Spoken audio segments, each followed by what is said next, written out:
The Switch is a hybrid console released in 2017. It sold 146 million units and got 2 major hardware revisions. But with the Switch's successor right around the corner, is it still worth it to buy a Nintendo Switch in 2024? And if yes, which one to buy? All of these questions will be answered in this video, so stay tuned!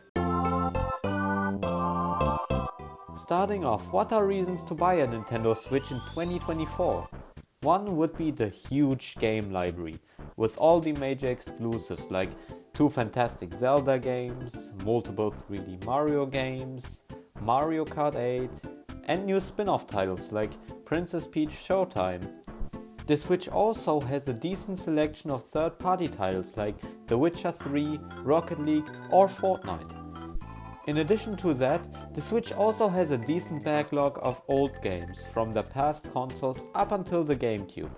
To play them all is... oh, we'll get to that. It's fair to say that the Switch has a solid rest of games. The Switch, unlike the 3DS, still has online play, and there is no problem with that at all. For $2 per month, you get access to the online play, legacy content, game trials, and the Nintendo Music app. But with the expansion pack, in addition to the features of the regular Switch Online service, you'll get DLCs for Animal Crossing and Splatoon 2, and access to Game Boy Advance and N64 games for an additional $3. Furthermore, all of the other online features like Crunchyroll is still usable on the Nintendo Switch. Look, YouTube is running on the Switch. But with all of these benefits comes the biggest flaw of the Nintendo Switch. It is slow. What do I mean by that? Is that many games run in a lower resolution or in a slower frame rate than on other consoles, which the Switch 2 will hopefully fix. But if the performance is good enough for you and you don't care about the new Switch, here's what Switch to buy in 2024. To start off, there's the regular Nintendo Switch, which features the detachable Joy-Cons and docking capability. It released in 2 variants. Firstly, the original launch model, which released in 2017, which had a battery life of 2.5 to 6.5 hours, and it could be soft modded, unlike any other Switch. The second Switch model released in 2019. It upgraded the chip inside to have more battery life, from 4.5 hours to 9 hours of battery life. But it removed the soft modding capability. Now to mod the Nintendo Switch, you need to solder a mod chip to the Nintendo Switch, which has a great chance of breaking your Nintendo Switch. Also released in 2019, there's the Switch Lite. It removed the detachable Joy-Cons, the kickstand, and the dock capability. Does it have the upgraded battery life from the second Switch? No, it doesn't. But for all of these downsides, you get a really affordable starting price.